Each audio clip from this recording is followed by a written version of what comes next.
Whoa. I guess not all podcasters are pieces of shit. How can you say that? It's We Gio. all, He we can all say are anything. deceptions here. Hey, Deceptions are all Captain here. Chaos. Captain Chaos has the license. Hey, did you invite all these people over just to insult them? I don't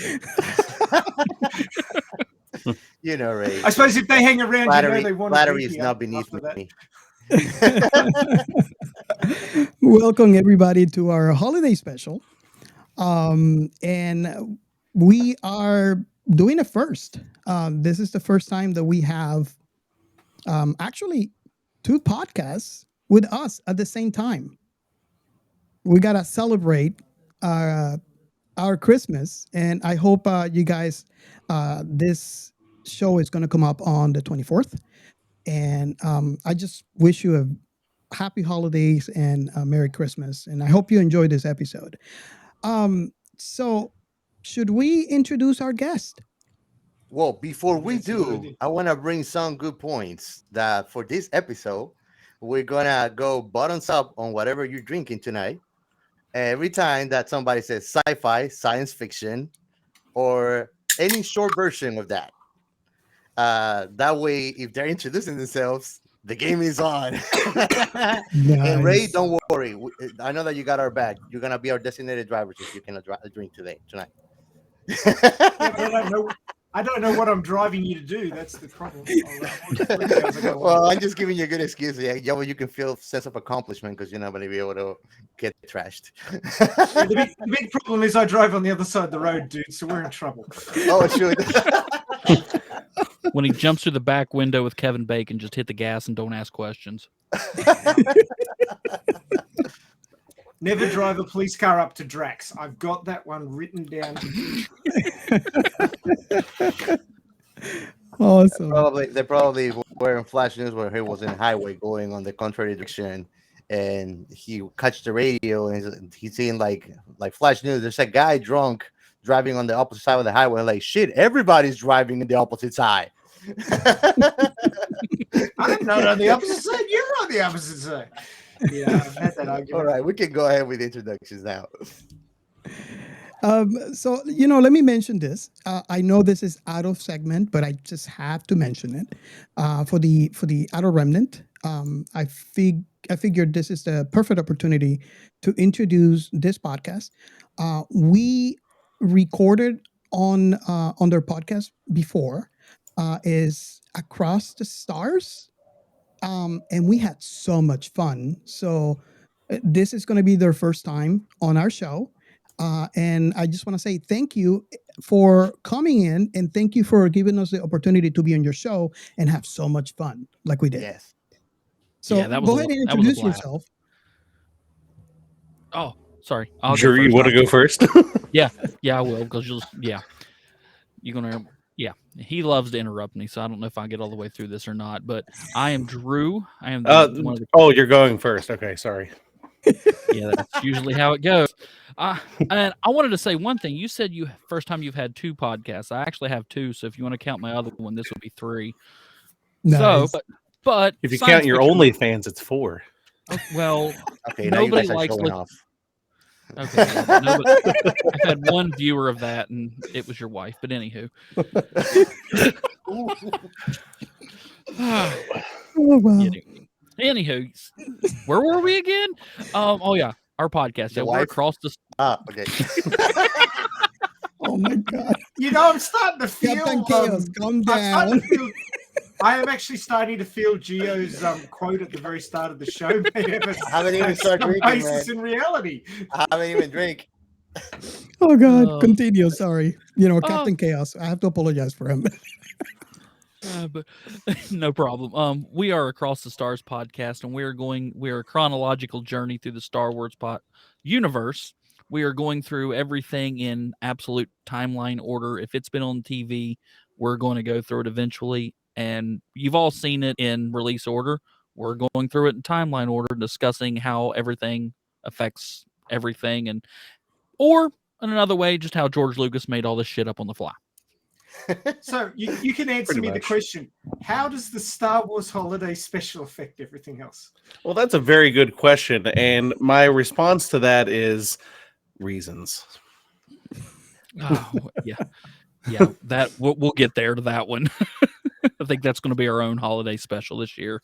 I thought you were going to say, "Oh, that never existed." No, it Oh, existed. it exists. It is an absolute glorious train wreck. Yes, yes. I actually thought this was going to be the Star Wars holiday special because I misread it, and then Robert said No. to me, "No way, man! I wouldn't do that to you." So, You have no idea how many times, every time this was sent to me, like, hey, we're doing this on Sunday, it was abbreviated as GOTG, and my brain just kept reading it as Game of Thrones for some reason. I was like, I didn't know Game of Thrones had a holiday special. What the hell's that like? Well, winter is coming. Winter's here. Oh yeah. Ho, ho, ho. Get my dragon ready. who was the sacrifice for the table this year? Oh wow. So the second podcast, you know this voice very well. He's been in our podcast before. I absolutely love the podcast. Is Following Films. Chris. Yes. Hello. Thank you for having me back. I appreciate it. So soon. I thought that, well, I guess it makes sense. This is more of, I'm bringing the other guests, they're bringing the present side of it. And I guess I'm the lump of coal for those who have misbehaved in this particular episode. Krampus in person. There you go. Glad to be here. Awesome. So if you guys have not heard of this podcast before and don't know why, but if you haven't, you should actually pause us, go Yes. download them now, listen, and then come back to us. We'll be waiting. Thank us later. Yes. Thank you. But we may have drunk all the eggnog by the time you get back. Yes. Awesome. So I can't believe that I'm the only one wearing a Christmas, like a Santa hat, and it's summer here and it's winter over there. You're the guys that need warm heads, not me. I'm more Christmas I than do you, I do man. have on a Star Wars. I have on a Star Wars themed Christmas shirt. I thought that I was bringing both sides with science fiction. Go ahead and drink. And Thank you. Christmas. Thank you. Oh We wow. will let me correct myself. We will have definitely drunk all the eggnog by the time you get back. This is rum. It's not rum. Oh it's wow. rum. Well, Put an egg in it, then you'll be eggnog, right? it's especially bad from my side because I'm the one who actually is controlling everything. So if you guys lose sound, you know what happened. Well, with this rum, man, you're not gonna be able to control much in here. Oh, Well, I always thought the universe was run by somebody who must be drunk, so awesome. So should we start with our first segment? Go for it. Have at it. Science fiction remnant. Okay, for our segment here, if you heard our show before, you know the drill. Basically, all you have to do is tweet or call us and define us. Basically, how would you define us to someone who loves sci-fi as much as we do and have not heard us yet? So I have two. I don't know if anybody else has. I can actually go last if anybody wants to go first. Yeah, I'll go ahead and describe the show for you. It's a big, wet, sloppy kiss to all things sci-fi. Oh, wow. I love that. was there any tongue involved? Of course. Aggressive tongue. Oh, good. Sci-fi tongue. Nice. Oh God. Nice. And we haven't even got drunk yet. I'm Yeah. the only one playing this. Sci-fi tongue. Oh, there you go. I almost forgot.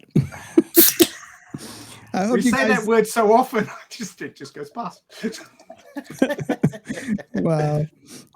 I hope you guys listening to our podcast are following. I lost count, and I'm not counting. And whenever they wake up, because sci-fi, they can start wherever they left off. I mean, did you guys think this through? Literally the name of the show is Science Fiction Remnant. Yeah, no, they didn't think it through. You notice the guy who came up with the idea is I gotta suspiciously disappoint not you. here. I gotta disappoint. Yes, Ro, he's but from yeah, we thought it Scarab, through. the Scarab podcast, and maybe he did it on purpose. Yeah, Ro I won a would bet. say so. I want to bet with somebody said, "Hey, I bet you I can make 6 old dudes get real drunk." Well, you know about ring ins. Here's a ring out.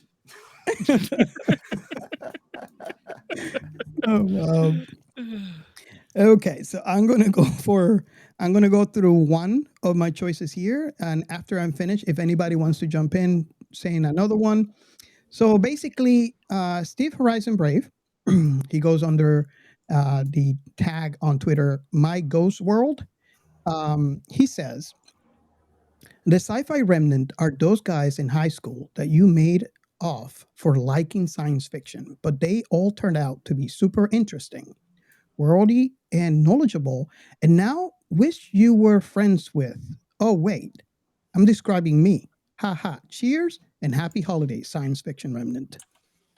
Happy I think holidays. there was a word missing. I think there was supposed to be a fun in there somewhere. You made fun of. Oh, thank you so much. Happy holidays to you too.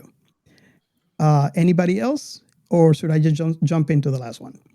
You go, Robert. We I like was your just radio gonna. I voice. was just gonna say we are the three amigos of science fiction. Ray, you better start drinking whatever, so at least you gotta go pee. I think Ray is doing it on purpose right now. Well, at least he's gonna have to go pee because he's not drinking alcohol. So it's gonna be funny watching him doing this in the stair.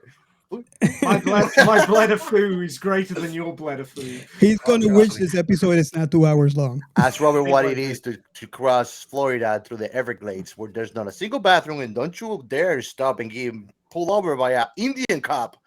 You know, Oh yeah. you Yeah. rather piss on your car. You got to water the alligators. Yeah, that's true. I'm actually less afraid of the alligators than getting pulled over with an Indian cop. They're not nice.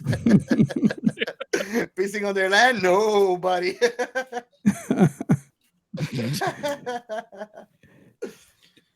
Okay, so I'm going to go ahead and mention my last one here.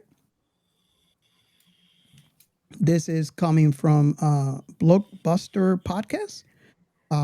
It's a great podcast. I was actually on their show before talking about a really great movie. It was a Korean sci-fi in Netflix, and I forgot the name. Gio, you remember that one, right? That good, huh? Well, I think it might be the science fiction affecting me. You take the sips, I can see the trajectory of the show. I see where we're headed. It's space Space Sweepers and Netflix.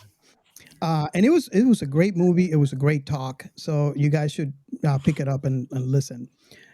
He actually says, "Oh gosh, how to define you? Let's see. A podcast about sci-fi. There, that's about covers it. What? Not enough? Fine. A show where science fiction lovers disseminate science fiction pop culture and have a blast doing it." Before I continue, 2 sips, Robert. No. You better have that bottle handy. We're not going to make 2.5 hours. We're going to be drunk on the floor. God, I'm going to be here monologuing.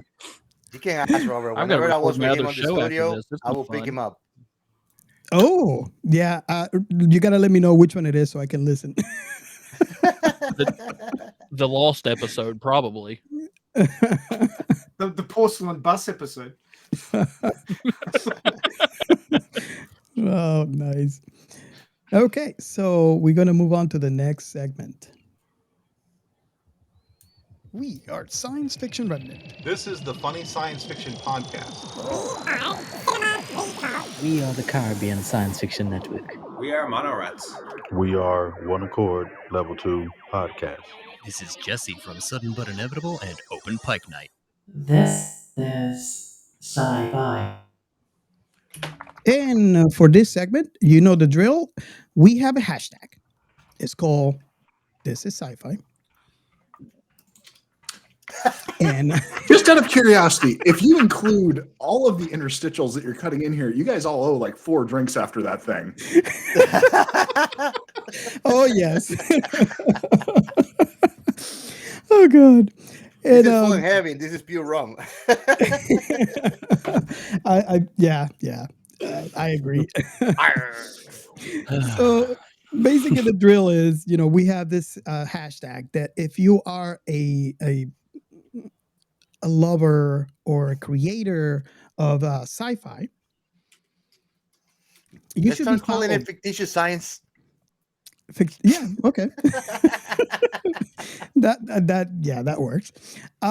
So we have a hashtag that everybody should be following, and the hashtag is just incredible.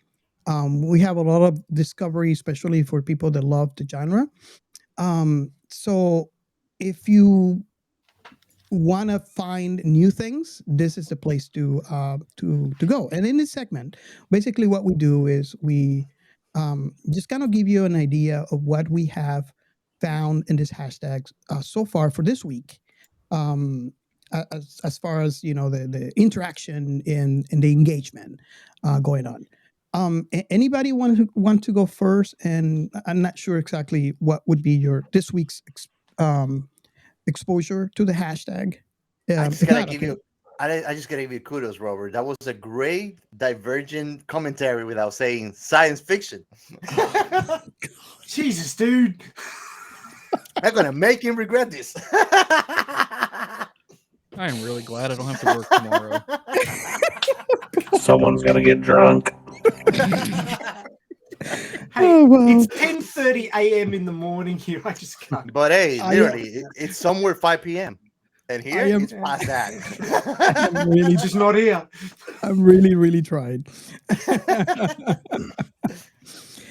So, anybody? I don't know, Ray, Gio. You have any? Have you been in the hashtag lately? I've been busy just bothering people on Twitter this week. That's so I didn't get to jump into it specifically. I get to have a full big list of shout outs that I have prepared today. So I'll skip on this one this week. Okay, that's fine. We got. But you said we had a call. Oh yes, we have a call. And if you guys don't know, if you want to be heard on our show, you can call our voice line, and that is 1-305-563-6334. And you can pretty much leave a message for any of us on the show. Anything you want to see in the future, if you want to define us, if you want to just talk about any segment that we have, you can leave a voicemail. We have Mr. D, Ace Superwitz, with a message, and here it goes. They've been being well. And as a December baby, my birthday is December 28th. Hope everybody's going to be having a good Christmas this year. And there's a lot going on in the world. I hope and praying that we stick together. We bring good vibes and good energy, and that we continue to pray for each other and uplift each other. And again, like I said, hope everybody is going to be doing well on this holiday season, and may some wondrous sci-fi and mysterious good things happen for everybody. Everybody needs a blessing. So hope you guys enjoy this message. Peace out. Holla at you soon. Awesome. Nice. Thank you so much, Mr. D. We really appreciate you calling the hotline. He's always giving us a message, so we really, really appreciate it. Thank you so much. His hypnotic voice. We should change the name of it to Mr. D's hotline. Mr. D's hotline. We should change the name of it to Mr. D's hotline. I already I need to go and check his audiobooks, man. Because he's a voice over. Because his voice is just as pleasant to listen to, almost as David Attenborough. I like it. He's a great person, man. Nice, thank you. So we have two other mentions here. We have our dear friend Angelus, and he mentions Alita wishes all sci-fi lovers a Merry Christmas and a Happy New Year. Thank you so much, Angelus. Merry Christmas. Angelus, And I we didn't know have- that you were named the Speaker of the House for Alita. Interesting. Glad to know that. And we have I won't tell you my nickname in the Elite Army because you'll just rag me for it. we have Kelly. Tag is Anti-Portal in Twitter. And she says, Dear Science Fiction Remnant, wish you and yours a very happy holiday season. Merry Christmas. Okay, so Gio, I think it's your segment. Perhaps. Shout out. And for these shout outs, I have actually a big list of our beautiful listeners. We are thankful to them and all the support that they're giving us. I'm going to start by saying a special thank you to all of them. I'll mention their names here. You can find their handles, Twitters on our description for the episode too. So go ahead also and check them out. They are all great people. They have wonderful content, every single one of them. Madison on the air, Sleepy Captain Kyoshii, Sophia _NYX, Kira, I don't want to murder your last name, but Kira Leigh. I hope I did it right. Great book, by the way. Oh, yes. Oh, yes. Green Shirt Podcast, the Heretical Sayyadina. Love her beef all the time in the chat. Bridget, Big Nick, Kelly, Szentgyorgyi, also the Cult of Erin, BK on the Air, the Manic, Pixie, Weirdo, Shonen Flopcast, and Jade. Thank you so much to all of you for all your support. If you guys want to go ahead and give a shout out to your listeners too, this is the moment, guys. It's up to you guys if you have anything. If you're not, No obligations. To my wife, because I know you're the only one that listens to us. Thank you. Hold on. I didn't know you were married to Robert. Hold on. Give me a go tell her she's right. She's in my bedroom. Well, I mean, we had to have someone help support your fans only. So I say she's probably probably in your house watching my OnlyFans. I mean, you need that one subscriber to keep the lights on, right? That's true. That's true. Robert, are you polygamous? That's too many letters for me to know the definition. So you're going to have to rephrase that. Okay, so we are going to move on to the next segment. The Outer Remnant. And we have one for this week that we had so much fun. We actually were on Cinema Recall and we're talking to the Burn about Existence, that movie. And it was so much fun. Oh, yes. And I think there's a trend here. Every time we go where all three are, it just derails. So I have proof that it's that, it's not, it doesn't happen only in this show. Everywhere we get invited, it's going to happen there too. Can confirm. Chaos follows. Anti-Railsfield. Yes. It is. You're welcome. You're welcome, guys. That show comes up on February, but there is I don't know if I should call it a trailer. It was 30 minutes long. That released last Friday, if I'm not mistaken. So you guys should listen to. But yeah, it was a lot of fun. It was a complete party. So thank you to the Burned for letting us be for the first time on his show. Although we had him in our show before for a couple of times. Hey, during that recording, it started at midnight for me, and I was up till 3 a.m. So yeah, it was kind of like a party. Yeah. It's the right time of night for it. Ray, you have one? Oh, I have the regular, yeah. Delita Army Radio Chaos episode 143 this week was talking about Battle of the Bods, which of Alita cyber bodies were the best. There was a lot of dissension in the ranks. everybody had their favorite, but unsurprisingly, the Berserker body won out in the end, just like it did when they did the Uwu Bods episode some time back. So apparently the bulk of the Elite Army appreciate the Berserker body over all the other alternatives. So there you go. I wouldn't be surprised. Didn't you have a very, very awesome, special, magnificent person this week on there? Oh. No, we didn't. It was just you, man. Hey, it would. You have to keep away Captain Chaos from Chaos Radio. Yes. Well, we also had Chaos Nova on as well, so we had triple the chaos. Oh, yeah. Wow. Awesome. So much chaos. Okay. So, are we ready? Let's Are do we it. really, really ready? I never am, but life keeps on happening, man. So let's do this. I was born ready. Nice. So we are talking about the short movie, The Guardians of the Galaxy Holiday Special. Is the term movie It's appropriate? not the shortest. Huh? It's not really a movie. It's more like a ABC special that with lots of ads. Just not on ABC. I believe Or the with term is ads. holiday special, so it can be More like a, Right, yeah. more like a Hollywood commercial. What genre do you think you'd classify this as? A special. A holiday special, a TV special, like the Star Wars one that you were talking about earlier. I would think that's classify what it it's- as medieval fantasy to subvert what Drew is trying to do here. I call it Christmas fluff, but that's just me. Christmas fluff. A Kevin Bacon special. There you go.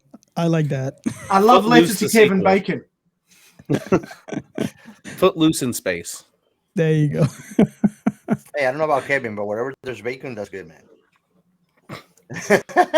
You can't outrun me, Bacon. To quote somebody, who was that? Was that Drax or That was Mantis? Nebula.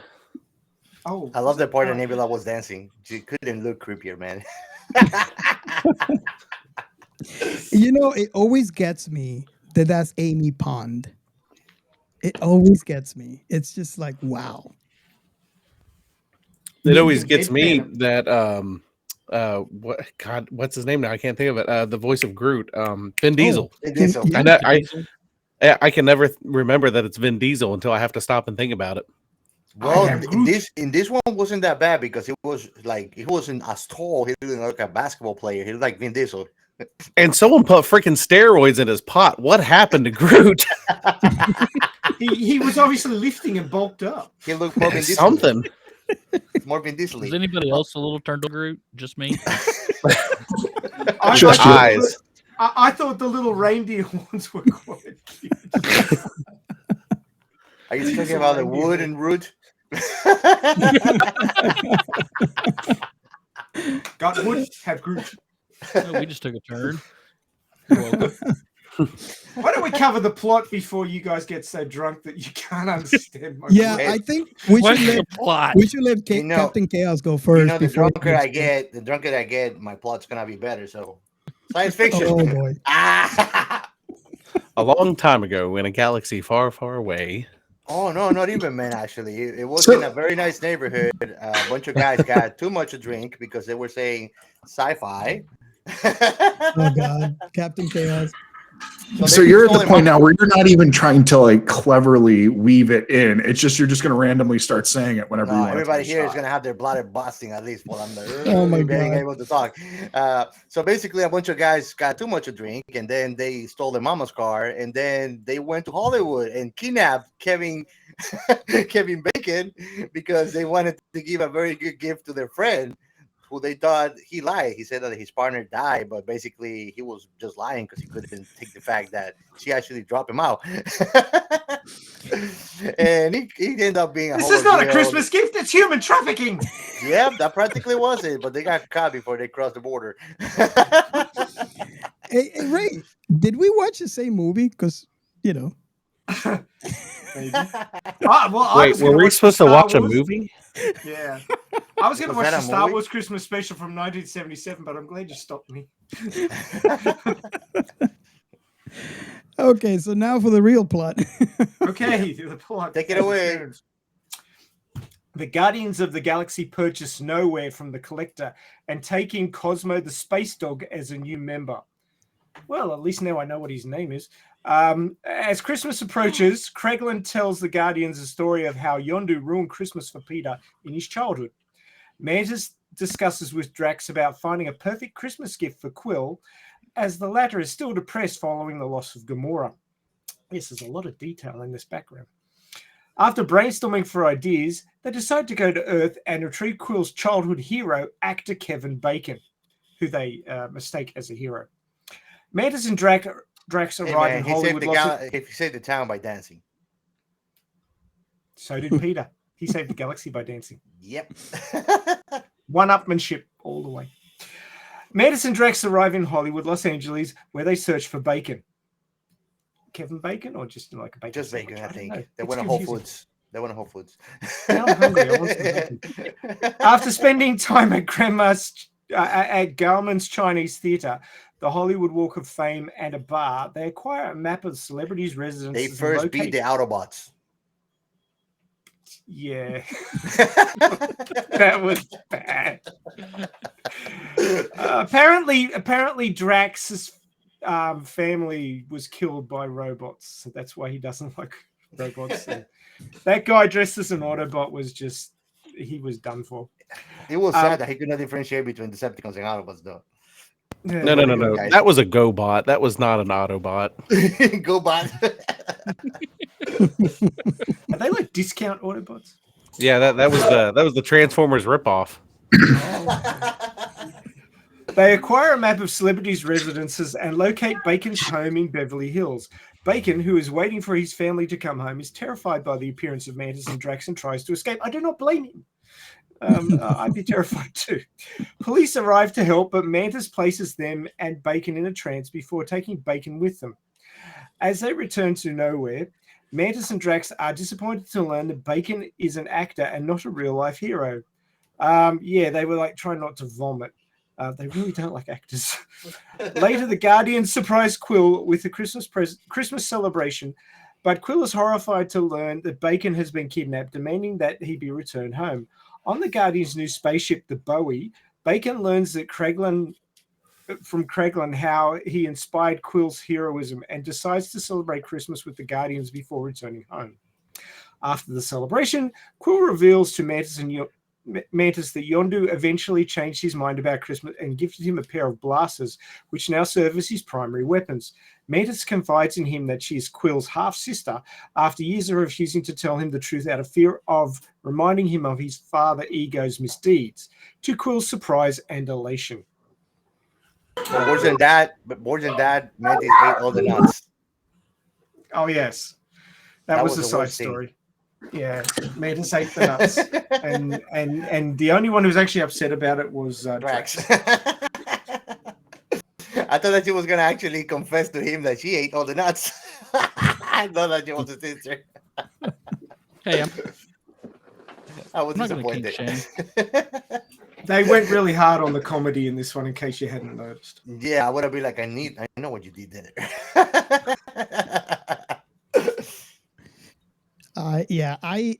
Maybe I should go first and say, Gio knows me most. I love Christmas, and I had a lot of fun with this movie. So I do agree this is not the best, but it was a lot of fun for me. And that's the reason why I picked it for our holiday special, because it's all about Christmas for me. So with that out of the way, I guess we can all go and give our thoughts, our initial thoughts on this movie. Why don't we let our guests give their thoughts before they pass out drunk? That might be a good idea. Your first initial thoughts of watching this movie, I mean, it's actually new for all of us. It just came out, was it last week? I think it was last week. I think so. Yeah, pretty sure it was last week. Yep.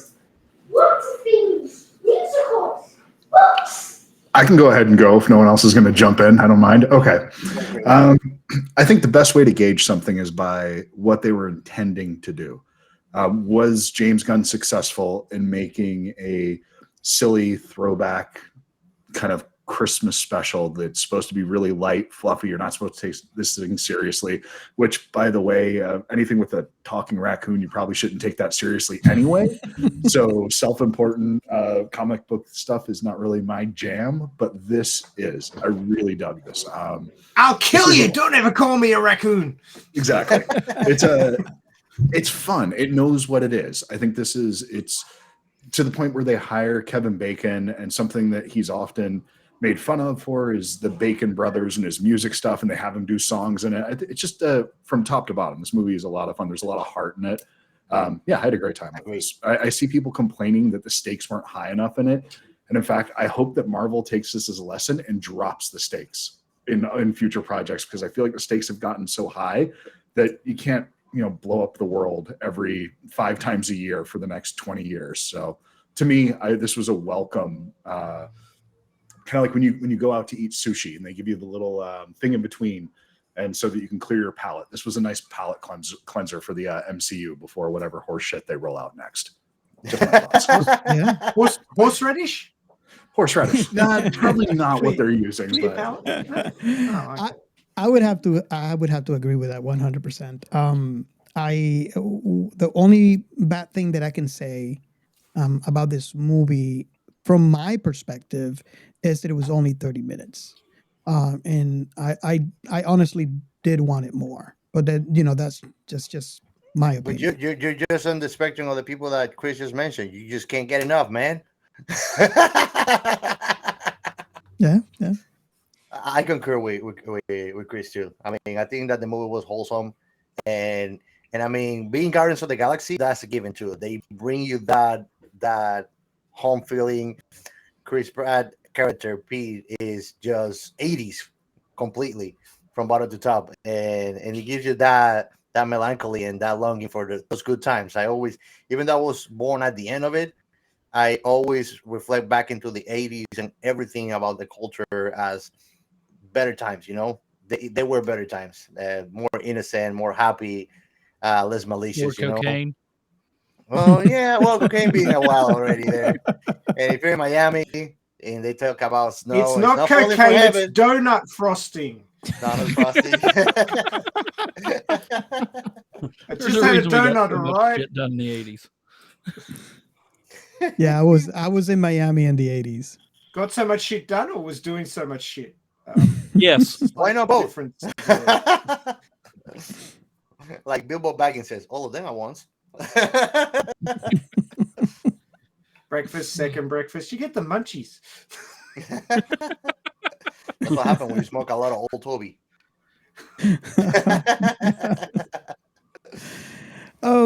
Brandon or Drew, you guys can go, together or separate. What is your first impression on watching this movie the very first time?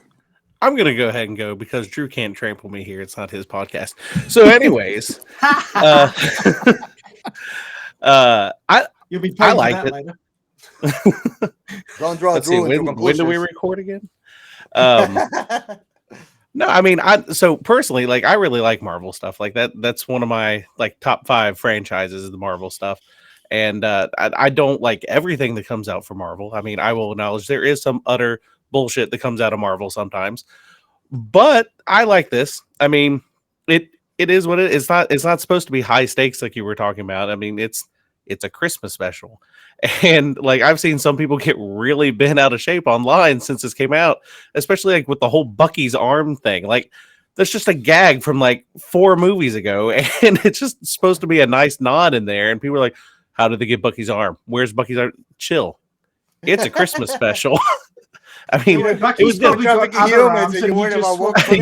It's like Wakanda's got more vibranium. I'm sure they made a backup. They got 3D printers that print plants. I'm sure they can make an arm no problem.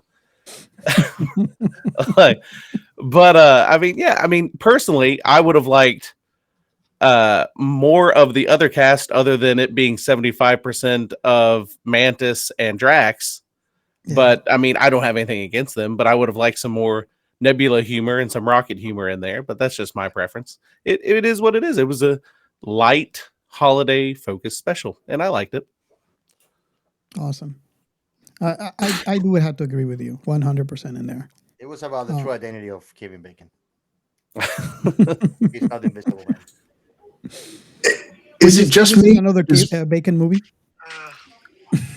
Just a quick question for that though. With the focus on Mantis and Drax, to me, Mantis has always been the one that conveys warmth better than anybody else in this particular franchise. I think the raccoon guy, he's had the hardest life so far. So when he makes these sort of glacial emotional moves, it feels like it has more impact. So when you see growth in that character, but if you're looking at just like purity of heart, I think that it makes sense that they really focused on Mantis for this. Right, and I even get, maybe if you look into it a little bit, I get why they focused a lot on Drax and Mantis. I mean, one of the big reveals, spoilers by the way, if you haven't watched it, is that Mantis is Peter's sister, and I get that they're setting that up. I think Darth that was Vader in is the 15-minute synopsis that was read at the beginning of this. You're true, yeah, right. But Luke, and I get that those two sister. Oh, by the way, spoilers, everybody. Oh no, Robert stopped saying that. You listen to this podcast, you can be paid for spoilers. That's just how. Halfway first season, Robert and I decided we're gonna stop saying that. Yeah. That was at halfway through season 1. We stopped saying it. So if you listen to this podcast, we're gonna spoil the heck out of it. Are you jiggling your bells, Ray? Yep. Well, this has been released on Christmas, so I figured I'd just confuse everybody with sleigh bells. Yeah, go ahead, Brandon. I'm sorry. I was just gonna say, like, I mean, I get that those two, Drax and Mantis, they definitely play off each other a lot, like in that team. And if you haven't seen the Guardians of the Galaxy Volume 3 trailer, is out, and it seems like it really sets Rocket up to be like a focal point. Like, it looks like they're going to go into his backstory. So I get that they don't want to spend a lot of time focusing on him in this. And the last movie, the last Guardians of the Galaxy, was all about Peter and his backstory and his dad. And then in Endgame, you had a lot of Nebula. So I get that they're spending time on Drax and Mantis, but yeah, I don't know. I would have liked to see a balance. You can say that Guardians of the Galaxy Volume 2 was like / daddy issues. Yeah. / half of all of comics are daddy issues. They should do like a parody of all the comics, like strippers. Oh wow! I mean, Stan Lee made Stripperella too, so yeah, that's Marvel. Is that Marvel canon? Is that part of Marvel? You know what? I'm going to say it is. Doc. I'm going to say Marvel it is. After Doc. Yeah. And we need a movie. Stripperella the movie. Stripperella. I'd watch it. Oh, me too. It would it be rated R or would it be rated O? No, it would be rated Pole. Rated O. Oh. And I want Wolverine in it. So. And the small disclosures there, hard nipples come separately. Well, I want Deadpool and I want Wolverine in it. So there you go. Marvel, get going. Drew, what is your first thought when you watch this movie? What is your feelings? Okay, I'm going to talk about what everything Brandon said, and I'm going to quote one of my favorite movies of all time. Everything that guy just said is bullshit. Shout out to my cousin Vinny. I hated this damn thing so bad. Like, so bad I wanted to scream. I'm sorry. It was my idea. I'm sorry. It's okay. Somebody has to play devil's advocate. Bah humbug. All right. So you would rather watch Chewbacca dancing on a pole? I would rather watch Rise of Skywalker. What would you rather? This? No, what would you rather? I mean, me too, but I like that movie. This? So. What would you rather? This or see Misa Christmas? Oh god! I'd rather watch Jar Jar. Annie. Jar Jar Beans or the Christmas burger from Guardians of the Galaxy? Jar Jar every day. Oh my God, you saw that? I had to say, Brandon, thank you. I love that. Thank you. I'm now going to petition the Disney Corporation by writing them letters every year until I get a Jar Jar Christmas special just for Drew. Yes, please. I will watch that over this. I'll give you a Christmas present, Eddie. Oh, all right. So I take notes on everything I watch, and here's the notes I took. And this is just a list of Mantis's indiscretions, let's put it that way. Armed robbery, trespassing, thievery, breaking and entering, assault on a police officer, destruction of property, and kidnapping. Yep. Oh, you left human trafficking. Yeah. Well, kidnapping, human trafficking, we're all going to put that together.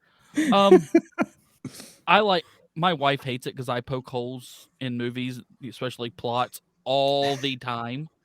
So let me get this straight. This takes place after Endgame, correct? Yes. Seems, yeah.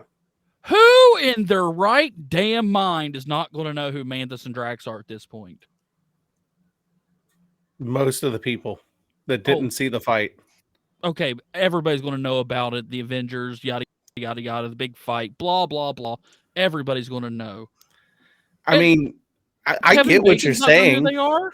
They pay the money, so they might have think that they were actually prop artists.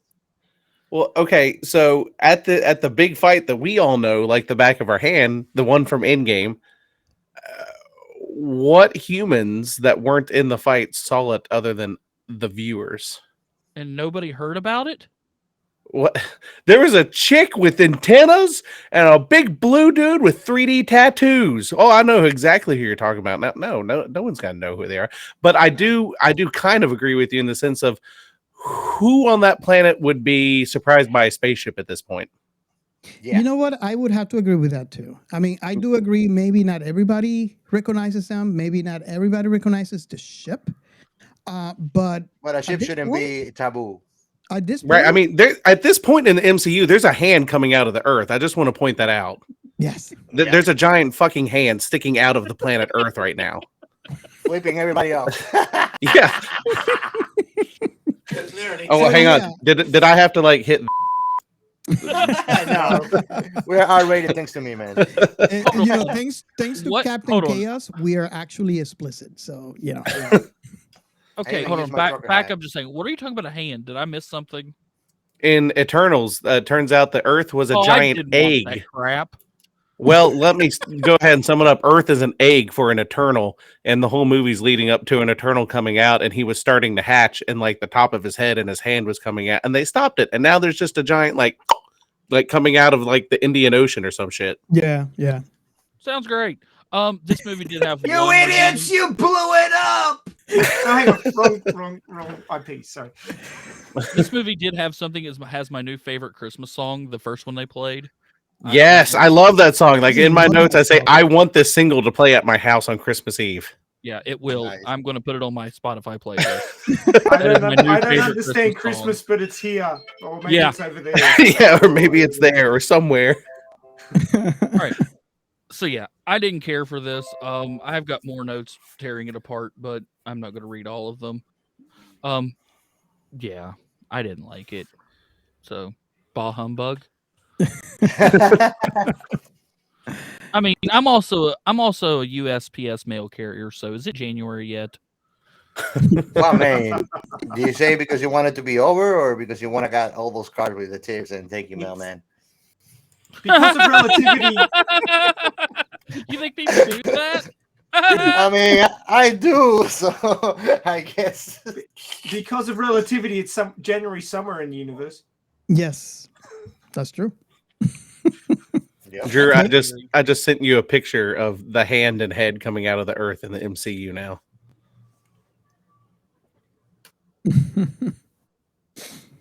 Oh, good Lord. Can be seen from space now. Throws off the gravitational orbit of the planet. The Earth's axis is now tilted level crap. Looks like my ex-girlfriend on a Saturday night. Good Lord. Looks like your wife last night. That's a big draft. Oh wow. So that was I you? sense a love triangle Your here. hands are cold. I would have to say I kind of agree with Drew. Didn't really think about it that way, but it does make sense. I mean, with everything that is going on, what Brandon just mentioned, and all the stuff with all the what happens previously, this should be the new norm in planet Earth. So they shouldn't be surprised if they see a spaceship or two flying over their skies. So I do have to agree with that. I apologize. What about all I'm the bad at- spaceships in what's his name? What's her name? Not Wonder Woman's Mantis? the other franchise. No, that horrible movie introducing Santa conquers the Martians. No, it's an MCU movie. God help me here. Oh. That horribly Eternals? overpowered female character that. Captain Marvel. Oh. Yes, thank you. Yes, yeah, her movie with all the spaceships. Yeah. Yep. Yeah. See, well, the Earth had one spaceship in that movie, and it was prototype military science. But yeah. Oh, the Pelican. Yeah. Yeah. It was. Wasn't that like in the 80s too? Yeah. See, Yeah. I apologize for poking holes in this because I got yelled at last night when our family was trying to watch Home Alone, and I was just told to shut the hell up. That's all I do when I watch movies with the family is poke holes in them. Yeah. Is that the movie where the kid actually abused two adults? Yes. It's Die Hard in Chicago. Look at that movie, Die Hard look at is a Die great Hard, and tell Christmas me movie. it's not the exact same plot. South Side forever. Oh God. Yep. I never really thought about it that way, but it makes sense. Die Hard. Yep. Yippee-ki-yay. It would have been awesome. So do I get to go last? Could you?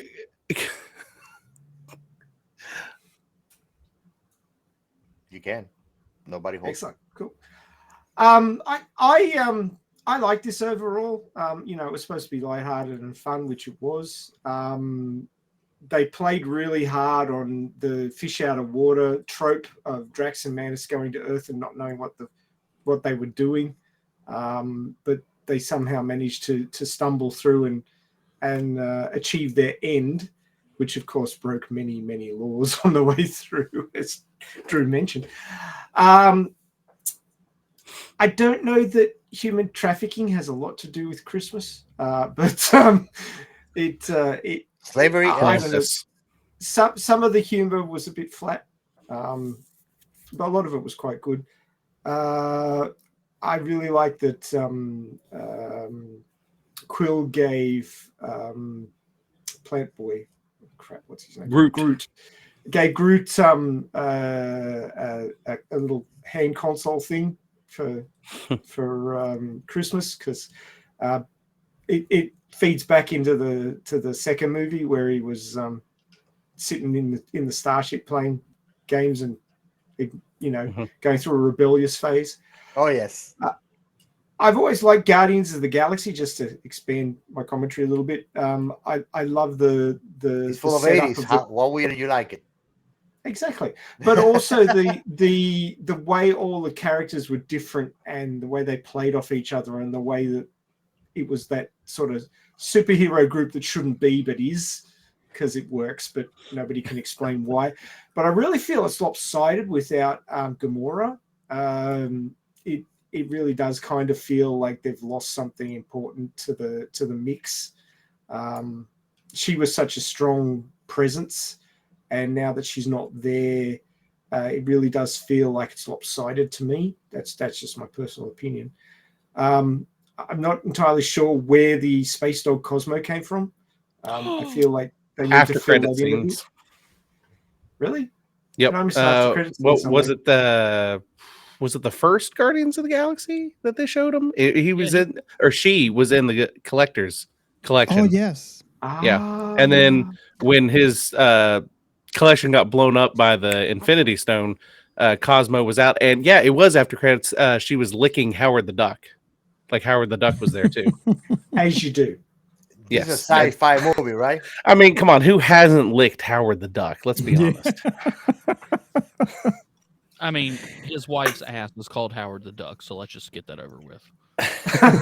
Yeah, when he said licking the duck, I was like, oh my god, that's a weird kink. Brandon, Megumi's gonna kill me. Maybe. I mean, you're assuming she's gonna listen to a sci-fi podcast.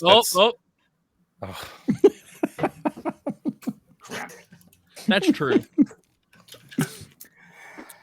So yeah, I thought they rounded it out quite nicely with Quill finding out that Mantis was his half sister, and that he was really happy about. And he said, "This is the best Christmas present I could have got." He got some family, which I thought was really heartfelt and was a good way to wrap it up. I did kind of feel like this was the sequel to 6 Degrees of Kevin Bacon. He's now connected to people on the other side of the galaxy, so it's like fucking hell, that's a reach and a half. But do you like when they told him to act like a hero, and he started doing an Australian accent like he was British? Yeah. Yeah, that was one of the flat pieces of humor. Well, you know, Wait, there's a difference? Yeah. Oh god. Not really. I laughed a couple of times. I mate. Oh wow. You know what? I have to give it to Kevin because he already is connected to everyone on Earth. So this is the perfect next step for him to be connected outside planet Earth. So I do agree with you. This is a Kevin Bacon movie. Intergalactic, not a piece of shit actor.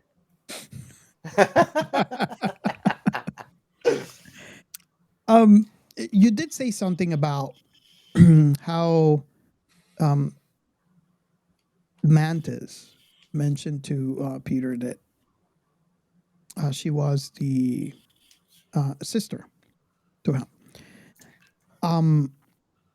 I also have to say this is a nice way to wrap it up because for Peter has had it rough. He's away from Earth. We're rated R, Robert, but don't take it that far.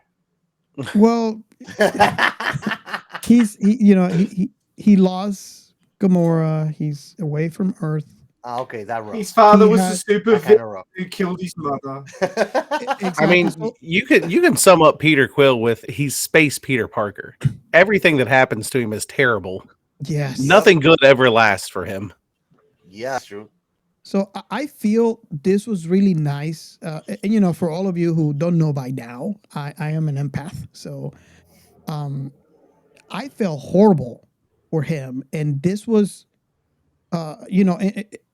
this is just if you watch everything that the character has been in from the very beginning, the Guardians of the Galaxy 1 all the way to Avengers.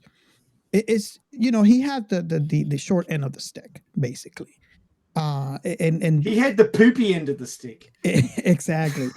So it was kind of nice for Marvel to throw him a bone for a change, and because he had no family, and now he has one until she dies in the next movie. Exactly. Exactly. So now they can afford her; they'll keep her. So yeah, that I felt really wholesome for him because he now has a family, and I think this was the catalyst that was needed to turn him around from this movie, because you could see how he was taking everything in with everything. It typically looks like a typical person that has had so much loss and they usually occupies their brain doing something else. So he's doing something. He's working on something. It's like you can. I don't know if it's just me, but I felt like he was doing things just to avoid thinking about things. Yeah, I mean, most of us, nobody had a perfect life, so most of us can relate to that, and you can see or relate to that. The people that have had it worse in their lives are the ones that are actually smiling and laughing and making jokes the most, and that's on a subconscious level because we don't want people to go through that. Those are things that nobody wishes upon anybody, even if you don't like somebody. You don't wish that because we are not malicious by nature. You know so, and I mean, his character as Peter Quill is a wholesome person. He brings all the ages with him. He is completely comical to a worse level than dad jokes. But I mean, it's not like he has really a reason per se to be that way. He's like that because he's trying to fend off all of those things unresolved that he has inside. You know.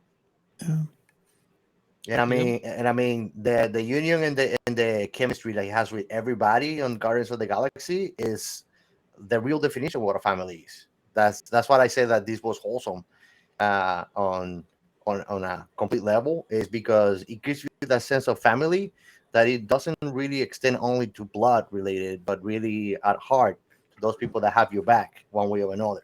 Those are the real families. People that go beyond family. Even if they're friends, they've been there for you more than some family members been there sometimes. Yeah. And now we have summed up the beginning of Thor: Love and Thunder, which I haven't watched. Spoilers: Thor is in it. Really? Yeah. Really? Is Loki on it? No, I don't think he is. Oh man, He's they were dead. able to get rid of him. I do feel he's like not you need to, dead anymore. I do saw the feel show, that- he's still dead to me. I do feel like if you're a Guardians of the Galaxy fan and you're following their exploits, you do need to watch this because it has a couple of plot points in it that are basically linking through to the next movie, like Kraglin using Yondu's thing and trying to learn how to use the arrow, and come on, brain work. we get to see Groot grown up, and that sets that up for the next movie. We see and their he's new out of his ship. rebellious phase. Yeah, that's more And we Groot see- like with holiday weight on him. Yeah, you get to see the Bowie, their new ship. The Milano's gone now. They have the Bowie now. Yeah. And Mantis revealing that he's Quill's sister. So And that they're And they now have the Bucky's proud arm. owners. Yeah, they have Bucky's arm, and they're the proud owners of a decapitated space god head. Yep. They should have just to make it too shit. They should have put Bucky's arm doing this. That would have been top. It should have been doing this in the box. Yeah, it could have. Actually, yeah. Family. I mean, we've got a big old somebody yelling shit right, and I'm glad my kids weren't watching. Not that they've never heard me say that, probably, but still. I mean, it is rated PG-13. What are I mean, you it- doing letting your kids watch it? What kind of that? Come on. Well, if I add their ages together, they're over 13. Yeah. I was just pleased that we got some new Christmas songs because I'm so sick of them all being recycled every year. Oh boy. I'm disappointed that we didn't have All I Want for Christmas Is You in there. If I see Yeah. Mariah Carey in person, I will punch her in the twat. And not You the don't fun want kind you of don't way. want to ruin her either. face, right? No, that's a I'll report you to the off. APA for mistreating a pussy. Well, we don't know I if hate she's into that woman. fisting. We don't I know am if she's so into glad fisting. everybody in my house likes that song. So I want to. Do you guys remember Celebrity Deathmatch? yes, Of course. I want her and Michael Bublé just to go at it and not in claymation, just real life. I would have paid to watch that. 2 songs enter, 1 leaves, and whoever wins gets to sing about Christmas. The surprise ending is Bing Crosby comes in and kills them both. Necro Crosby. Yep. Dear. I just want to see Mr. Henke singing "All I Want for Christmas Is Pooh." We poo. Well, hi everybody. I was waiting for Brandon. He's here. Sing the song. Sing the song. God. I'm still learning the voice mod. I haven't found the Mr. Hanky Christmas Poo voice yet. You say what? Koala means family.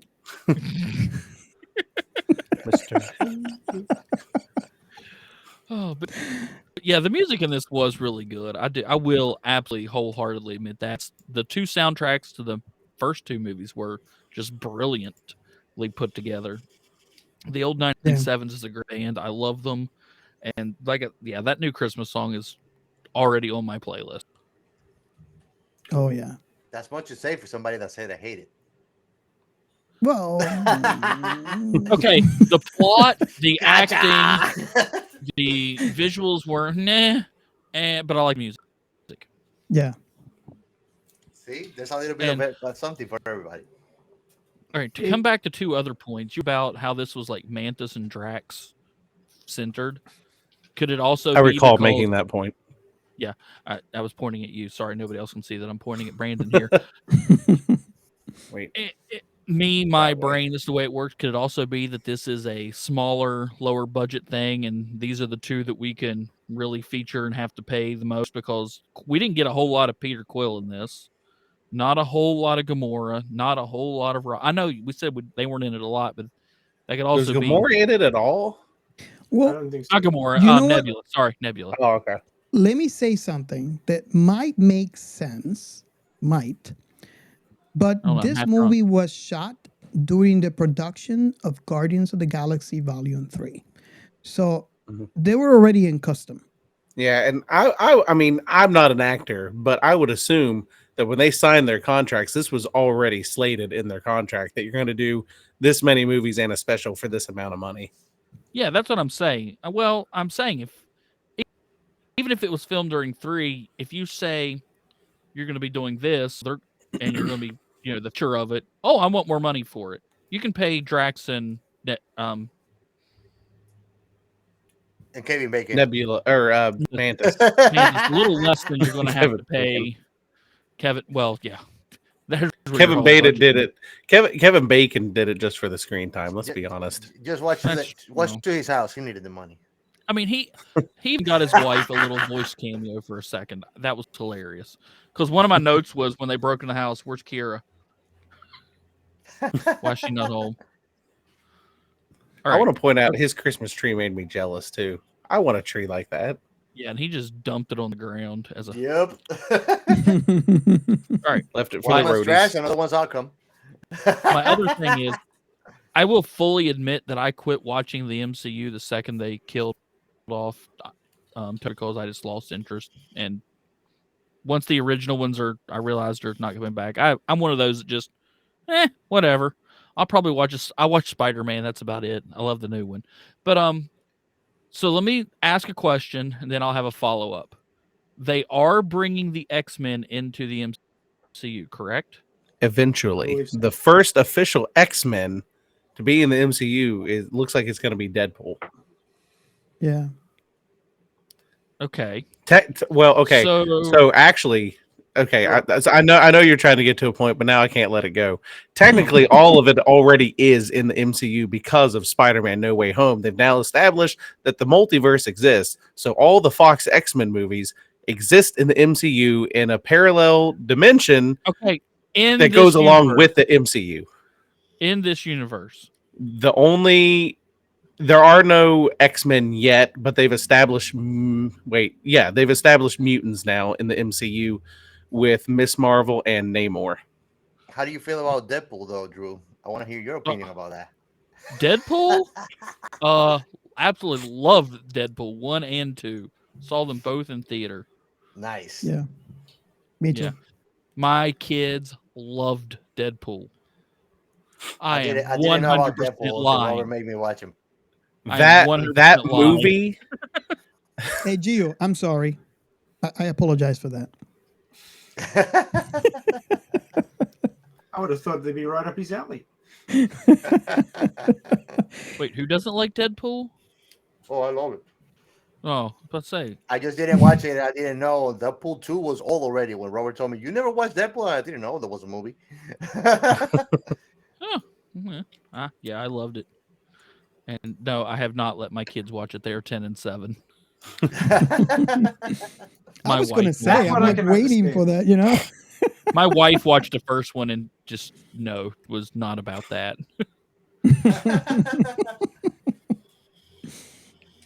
Oh, wow. Okay, so we interrupted. What was the point? Discuss multiverse? Mutants, X-Men. Well, if the follow-up. X-Men aren't in this universe, my point is ask about the paradox we just created, bring Kevin Bacon into the universe when he was the one who killed Magneto's mom. But if they're in a different multiverse, whatever. Well, no, there's bigger problems than that. I mean, we got Steve Rogers is also the Human Torch. So Do you think that they will bring it when Magneto killed him in that long time ago? Wait, you which have fantastic, a point. Wait, isn't Killmonger also the Human Torch? Yes. but I don't think they're gonna bring Bacon because Magneto actually killed him when he was young. Yep, they're just doppelgangers in parallel universes. Yeah. Well, put a quarter to his skull. Didn't they get discount Gamora from another timeline or something? She's from the same timeline, but earlier in the timeline, so she's time displaced in this. But Robert and I were all that talking stuff about that happened between her, all that stuff that happened between her and Quill hasn't happened with this Gamora. It doesn't exist to her. No, that's what makes it so tragic. And if you think about it, what happens? And I don't mean to bring the episode down, but what happens with people that have either dementia or they have Ray, help me here, the disease that you kind of lose your memories, Alzheimer's. Yes. So that's what makes that so much tragic is that, for example, in the case of a parent, right? You spend all your life, you love your parents. And there's something so tragic in the fact that that parent might not remember you. Or in many movies, we have that trope where, you marry and you love your wife and all of a sudden there's an accident, she loses her memory and you're a stranger. And you love that person, but that person doesn't love you back. And mine might actually like me again. You get out of my head, Drew. My God, Captain Chaos and I thought I Drew. fucked up already. She didn't remember. Better for me. I already did my part. So this over here is another nail in the coffin for Pete because and everything that had happened. Now he has the person that he loves. It doesn't care for him at all. Doesn't even recognize them. So I don't know. I just Back to my point earlier, Peter Quill is Space Peter Parker. Because no one knows who Peter Parker is anymore. Yeah.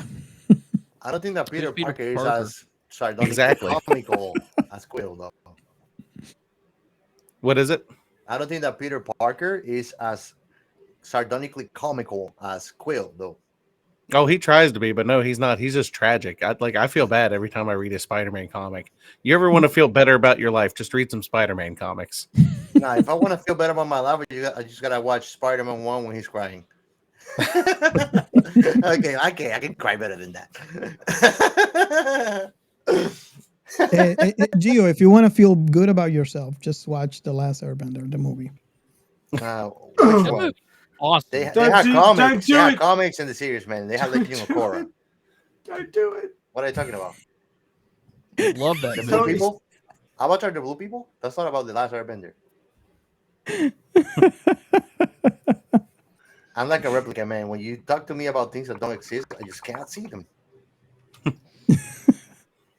Or the Dragon Ball live action. No. There's No. they haven't That's done not such thing. real. They haven't done Are you such thing. talking about You the have to last stop Airbender? watching, Robert. You have to stop watching bootleg stuff from China. Are you talking about the Wait. Last Airbender by M. Night Shyamalan? Yes. That guy. That's like the greatest sci-fi I don't know, man. movie of all time. Yeah. Reset that man Some alive. people do. He'd make a good human All due torch. respect. All due respect. Some I people agree do with such you. fuck ups that they erase, they amnesia, they Alzheimer their career. I'm sorry, I'm gonna have to cancel the left-hand column on this video. Sorry, I forgot. All podcasters aren't assholes. I guess I was wrong on my pickup line in the beginning. Oh my god. Oh, I've this is never too much. seen it. I don't know. I just know people hate it, so I like to say I love it. Your audience integrity, Robert, is as good as the lights that you have behind you, man. Hey. But if you guys listen to our episode on season 1, I it's not a mystery.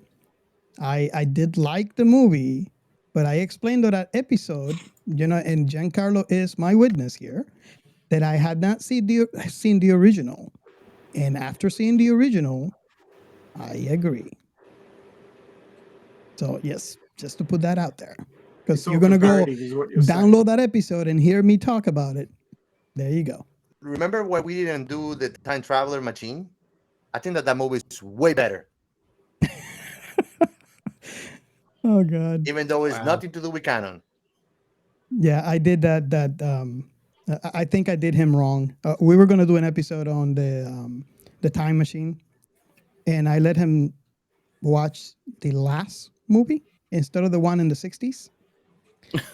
And that's had the reason nothing why to we don't do. have an episode. It had nothing to do. Oh, I know that movie. I saw that. I like H.G. Wells. So Yeah, we read yeah. the book like so many times. Yeah, Mm. it's Awesome. not a good movie.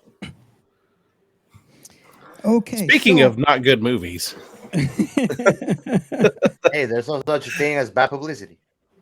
yeah. But sci-fi is great.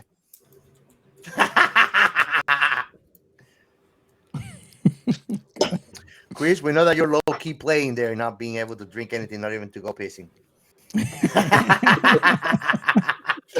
Well, Chris did say he had to leave early, so Yeah. But we're happy that he was able to make it too. yeah. He didn't yeah. leave early. He passed out on his keyboard. We just muted him. I don't think that with a 7-year-old that's possible. He's under the desk at the moment, playing with his 7-year-old. Hey, Mommy, my dad Daddy's plays drunk me. again. What do you mean again? Oh wow. But yeah, this movie was good, man. It's been a while that I don't watch something like Christmassy. It's been more than 2 or 3 years, like something Christmassy wholesome. And this was a good retake to the whole seasony Philly thing. And I have to come out and say, for Gio to say something like that, it has to mean something, because I'm dead inside. I feel that me trying to make him watch Christmas movies is like pulling teeth. Yeah. So It's like yes, making somebody that is dead inside be alive. he doesn't like Christmas movies, and that's why I have to mention that. For him to say something like that, it has to mean a lot. Mhm. So I guess we have come to the point, to that point on our podcast where we ask for final thoughts, and I think we're gonna let the guests go first. And any point that you wanna, tell people that have not seen this, or in our case, people that have already seen it, because we're so full of spoilers that. Any final thoughts on any that? revealing facts that you want to give us, Brandon, about Drew? By all means.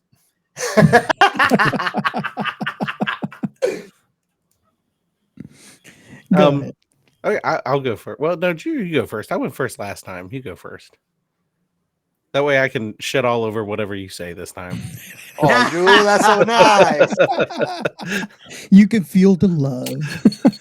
Well, I would recommend, if you are a CU fan, I would recommend watching this. It's cute. I will admit that, but it's just in canon doesn't make a whole lot of sense in things. I can poke holes in the plot. Mantis is a terror to society. You will see. I mean, changed, though. Nothing's Drax. changed. I want to There's point a out reason Drax can lift tons, and he punches the shit out of a man in a GoBot outfit. He was pulling his punches. I don't think Drax pulls punches. He was going. But He was going back to his wrestler days. He wasn't hitting him that hard. I would say to give the kudos to Drew and to your podcast guys. That's what I like about you guys. Like you can totally see that you are completely unbiased about your opinion just by what you just said, man. And I do appreciate that. No, I just tell the truth, and he's an asshole. Hey, that's chemistry, man. Yeah. Someone argue telling the truth is being an asshole too. So you know, well, it depends on your point of view. It's all usually it could be the other way around. Yeah, I have to agree with Gio. That's one of the great things that I actually love about the podcast Across the Stars is that chemistry. You know, where you have there's a yin and a yang that you feel going on, and I love that. So, yep, that if you haven't listened to it, you should go download. I enjoy it. Drew, I have to ask. Along what you just said, you know, if you are a Marvel fan, what about if you take away all the Marvel away from it and you just are a Christmas movie fan? How would you skip it? Skip it. I can name 5 other off the top of my head that are better. Okay. Cool. Except download the song because it was awesome. No, download the music. Awesome. Just like I will tell anybody that's not a Guardian or an MCU fan, find the soundtrack and listen to it. My mother hates everything Marvel. She owns both of the first soundtracks because she watched the movie with me and it went off and she's like, "There's a talking raccoon in a tree. Why did you think I would like this?" I said, "I didn't. I thought you would like one thing about it." She's like, "Well, the music's awesome." And I said, "That's why I had you watch it." And she agreed. But yeah, I can. If you're just watch a Christmas special, skip it, and you can find something much better to watch. Cool. If I had to, one of the most underrated, especially if you have, not even if you have children, just an absolute underrated Christmas special that I will die on this hill and tell everybody to go watch is the Curious George Christmas special. It is absolutely. Oh no! You see, laugh all you want, jackass. No, it's just it's not that I have a problem with Curious George. It's just of all the random things that come out of your mouth. Curious George was not even on the billboard of titles that I thought would come out of your mouth. Have we met? I'm all about the random. Plus, I'm pretty far down the wind at this point. I for some reason I thought you were going to say A Christmas Story. That too. Which they made a sequel to, if anyone's watched it. No, I loved it. He won for Christmas. It came out in 2001. And hey, actually, I want to point out, since I have someone to bitch at this about, there was already a sequel to that movie. Yes, that's what there was. Said. Is there an echo in here? No, I didn't hear that part. Oh, go to hell. I would have thought the Millennium Falcon cockpit would be that echoey. It's not very big. Yeah. Either that or you're a gnome. Oh, Brandon, what is your final thought on this movie? I mean, I kind of agree with what Drew said. If you're not a big MCU fan, this is very much a skippable movie. I'm a big MCU fan, so I enjoyed it more than I would if I were not an MCU fan. As far as Christmas specials go, it's not anything great or amazing or your background like tells me that you're more of a DC fan. Batman, not DC per se, but Batman specifically.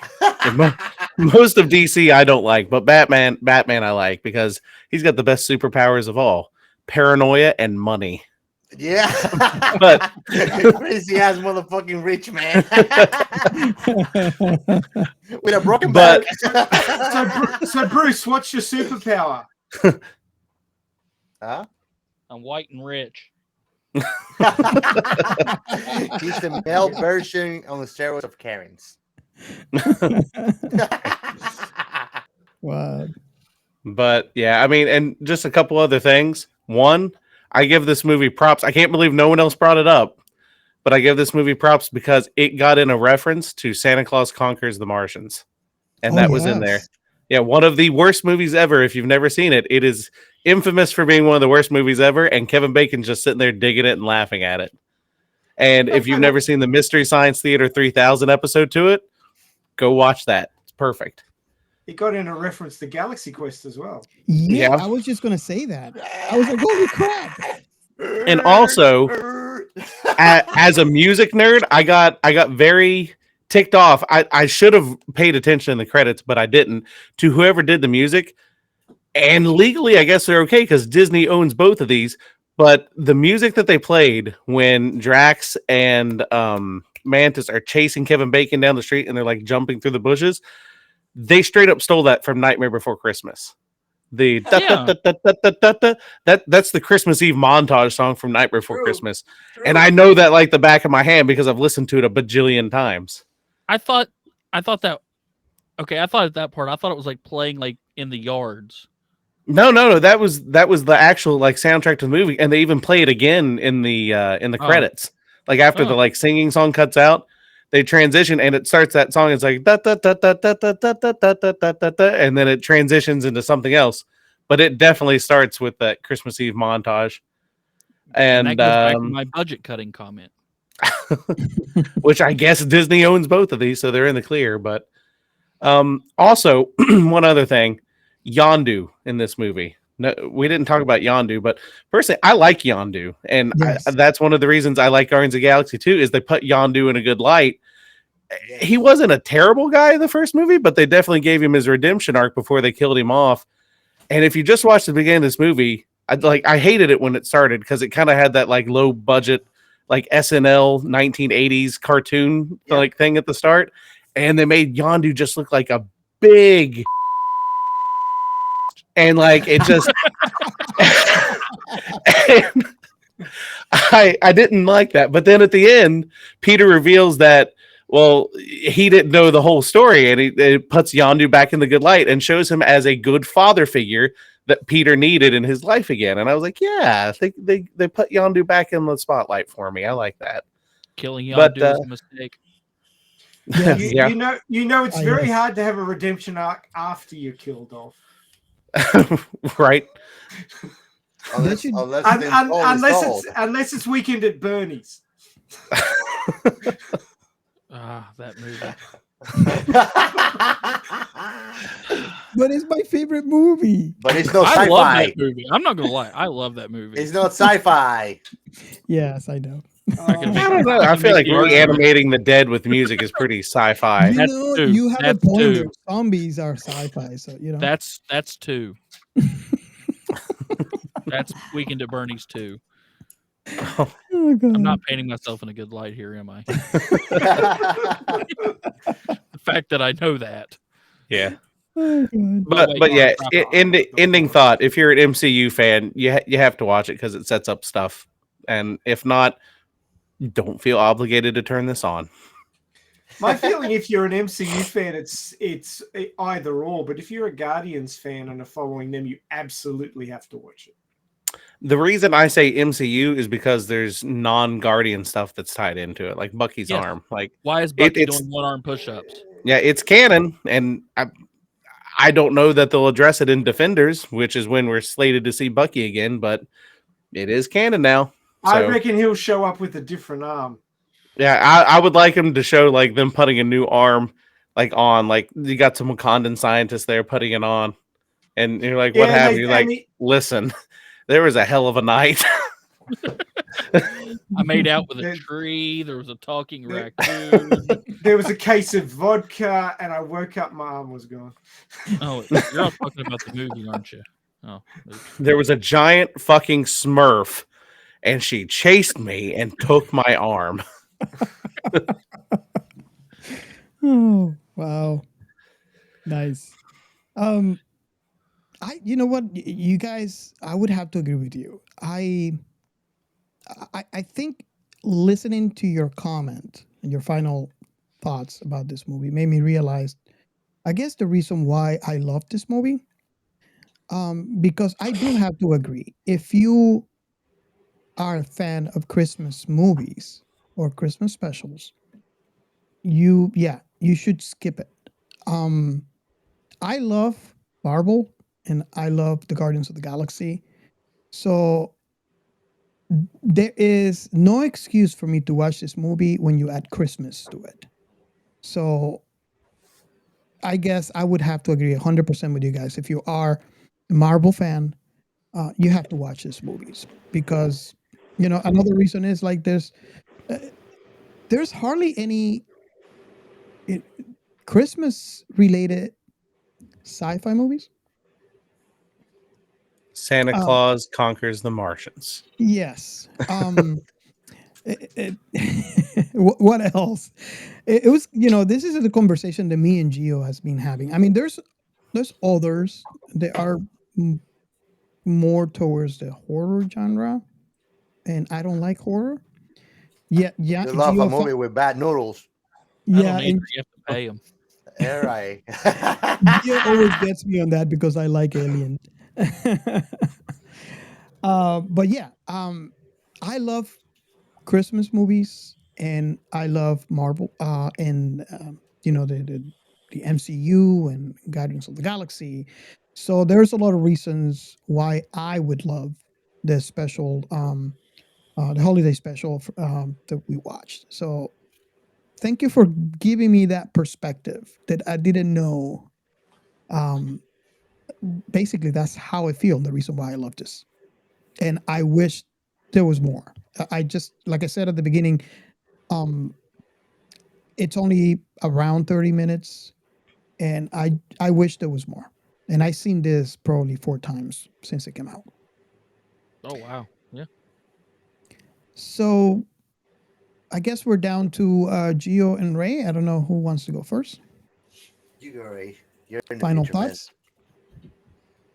Oh, you I can kind of skip already something gave else mine, out of the future. saying that if you're a fan of the Guardians, you need to watch this.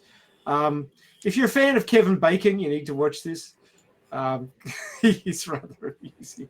Or if you have, I'll second that. If you have a crush in Chris Pratt too, you should watch this too. There's a lot of girls with a crush on Chris Pratt, man. You know it. I guess I'll have to show it to my wife tomorrow. But I mean, in order of screen time, it's Drax and Mantis, and then Kevin Bacon. So like those are the 3 you get the most of. So Kevin Bacon fans would be at least somewhat pleased, and he's playing himself. So that's a bit of variation on the theme. That's a bit twisted to say. Captain Chaos, down boy, down. Kevin Bacon playing with himself. I didn't feel like I needed my 42 minutes back. It's 42 minutes, all right, officially. Not 30, 42. 42. Yeah. The answer to the question of life, the universe, and everything, in case you didn't know. I mean, I think it's worth watching if you're a Guardians fan and you don't hate Christmas terribly. I'm looking at you, Drew. Yeah, I get it. I think it's worth watching. I didn't want my 42 minutes back. No, and just to add a way and put my 2 cents to that, I think it's a great movie if you want to enjoy something wholesome to watch with the whole family. There's comedy for everybody on the movie, from kids to of course, man. Wherever there's bacon, man, there's flavor. And he does, and I cannot get over it. He does a great Australian British accent. Big to differ. But anyway. Crikey, mate. Oh God. Oh, nice. Okay, so should we actually move on to our last segment for this? This will be good. Yeah, man. This will be good. Is this where we talk about the post-credit scene? Well, if you want, we can let you talk about that first. No, before we move on. it's a nothing scene. Just pointing out that it's there. Yeah, that it wouldn't be a Marvel Totally movie. sets up phase 7. Yeah. Okay, so we're gonna go to the next segment. The science in sci-fi. You want to go Okay, first, Ray, or so- you want me to go? I cut you well, off, I'm Robert. just We're gonna excited have about this, man. I'm just gonna have a bitch fest. So maybe I First should up. go first so we end on a high note because I'm just gonna have a bitch fest here. All right, but first off, can you repeat what the segment was, Robert? Can you put that button again? The science in sci-fi. Oh, he just wanted a drink. He's thirsty. You guys are not playing anymore. I've run out. It's like it's all gone. Well, I wanna talk to Robert tomorrow. Like, bro, I gotta work. I'm working tomorrow. And tomorrow's Monday, Robert. Oh yeah. Maybe we should have recorded this earlier in the weekend. So you want to go first, Ray? You want me to go first? Yeah, I'll go first. So, I had to shake my head when Kevin Bacon got a phone call, and he asked, "How come I can get signal here?" And they said, "Oh, we got this big antenna, and we just point it in the direction of Earth, and we can get phone signals in real time." Like, what the fuck are you on about? Oh wait. Yes. Get the hell out of me because if you guys are not watching on YouTube, because this comes out a month after, you can actually see foam coming out of Ray's mouth. Yeah. Honestly, next time we're gonna get. I'm gonna grab Drew an idea from Brandon. I'm gonna get the fax sound. So whenever he's coursing about something so stupid, you just put the fact sounds going through. I know this is Marvel and Disney, and so everything is just like, yeah, we'll just bullshit our way through everything. But it's so fundamentally stupid that 400 million light years or whatever the fuck distance they quoted, and they're having a live phone conversation thanks to a dish pointed at Earth, and I'm like, you people are fucking stupid. Look, if they'd had a dish pointed at a wormhole that they kept open so that the signal could jump to Earth and back again, I would have been fine with it. But just that line was just so completely stupid that I just went, oh. It's okay. I was waiting for him to That was Ray mine. Because that would have sped it up. I was waiting for product placement. When he said that, I was like, oh, it must be my blah, blah, blah carrier. And I'm like, I was waiting for that moment. Oh, we have AT&T on this ship. Nobody wanted to pay for that, so. Wow. But really, you could get my kid when he was 3 knew more about communication over distance than these people do. And why I say that is because my son was correcting people at his daycare at 3 years old about which planet was the hottest in the solar system, because they were saying Mercury, and he's going, no, it's Venus. You should know this. He's 3. Really? I thought it was Uranus on a Saturday night. Only because of the friction of the wind. Okay, let's not go there. But yeah, I really feel like Marvel not only dropped the ball, but they dropped it on their foot, and it was a cannonball because Jesus Christ, it was the dumbest comment. Okay, you know how I feel about this. Moving on, Geo, have something positive to say. Yeah, let's go on a lighter note now. Leo. I'm intrigued. I need to know what happened to Uranus on a Saturday night. Oh my god. Well, you see, No, man, you were there. Hashtag bromance. Oh, was it in Las Vegas? So nobody can know about it. Yeah, that's right. This is only for patrons. Yeah. Oh, okay. Robert, we need to get some patrons because we all want to know about this. Well, mine actually goes very 1, 2, 3, 101 on science. Basically, I thought to myself that the ship traveled to another place, and supposedly, when they were talking about the antenna and the communication bullshit, they were about 400 million light years away. Yeah. And I thought to myself, because he was gonna be late for his family reunion, but I thought maybe what if, relatively speaking, because it was so far, how that would affect time? Would it make it right at the exact time? Could have actually manipulate that to be on time, and nothing of the kidnapping would have happened really, or seemingly like it. And basically, I got some information from the theory of relativity from our dear friend Albert Einstein that tell us basically that faster you travel through space, the slower you travel to time. So it really could have what the been. hell did he know? Well, I don't know. He's the guy now. He was an but alien. He was smart enough. not that where we his decided fucking to- house was. He was an alien. We all But know I think that. Haven't you watched Men in Black? Man, Albert Einstein Albert was an Einstein alien. was a reptilian, bro. He left with the visitors, right, Robert?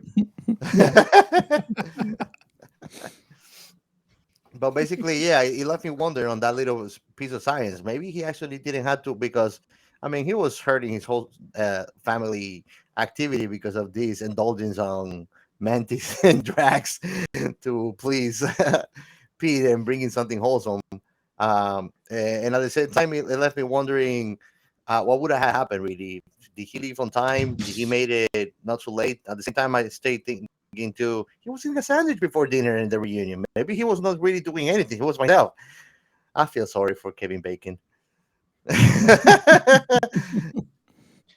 Well, going on what they show in the movie, where you get that hexagonal grid and one of them opens up and they fly through it, it looks like some sort of wormhole sort of jump system. So I suspect that you're not traveling FTL so much as you're jumping across space. So I don't know that relativity would play a huge part. You know, you got a point there. It basically is just traveling from wormhole to wormhole. Yeah. It could be, because it could also be a warp portal. Yeah. Yeah. You know that you know how you have different things. You can travel in time, or you can travel to another dimension. Well, Guardians of the Galaxy 2 establishes that there's some sort of spatial distortion that happens in them, because So if you go through too many of them at a time, it causes disruptions to the gravitational field around you, and they get all like wonky and everything. So perhaps then they were not traveling with time being affected, or more another dimension. We left the time unaffected completely and frozen. You know, we talked about this in previous episodes, how, you know, like with quantum, the theory of quantum, it makes, you have a point. It makes me wonder, because, you know, we only see what we see because we're third dimensional beings. And we know that this is bigger than 3 dimensions. It's a lot bigger. So if you remember Carl Sagan, when he was explaining how a 2-dimensional being would see 3-dimensional being, they only see a portion of the whole picture. This is what we were talking about the other day when we were discussing the movie Arrival, how it is possible to me that those 2 aliens are a single being, and we're seeing that separately because that's our perception in the 3rd-dimensional space. So it is possible that they are traveling across space through dimensions. Does that make sense? Yep. Because that That's will just co- surely explain about time dilation on space travel. Yeah, definitely. And I mean, I'll bring back again the argument that you said that about the arrival, but then the hectopox actually expressed that one of their colleagues died. So they referring as themselves as another But entity but do and expressing sadness about it. but do they think So about they it? so they Do were they? bullshitting humanity just to get No. some Remember they're relate. retranslating. How do Yeah. you know that she didn't translate it correctly? So she could have translated basically. They could have been telling like, since he's a whole being, oh, they just chop up my finger, so I'm sad about it There's because he's a alien whole being. concepts. Well, we have this in language today, where a concept on something in one language, when trying to express in another language, you have to express it in an entire sentence because there's no immediate translation to that concept for that language. So this is humans, right? Think about aliens. The concept should be really far from where our conception of language is Mhm. or understanding. So Yeah. I mean, we could do an entire podcast on this. So, but I was thinking about that. It makes me wonder about this whole concept on this. You know, when they're traveling through the wormholes, especially for quantum entanglement, when you have one end where they entering, you know, wormhole, and then the other end, the exit wormhole, or vice versa. Yeah. Did you, Ray? I don't know if I'm making any sense. I guess I should ask As the you expert. if you understand where I'm going with this. Oh, there's lots of fields of science, dude. And Yes, I've actually never studied physics, so I'm not an expert in that field at all. So No, but what I was saying is not what Gio was saying. But I'm saying if it actually makes sense to what I'm just saying to you, because I'm having a hard time making it into a language. I have the concept in my head, so it's one of those topics that is kind of hard to talk about. It's like, I know I'm right. I'm not crazy, but nobody believes me. that every serial killer ever.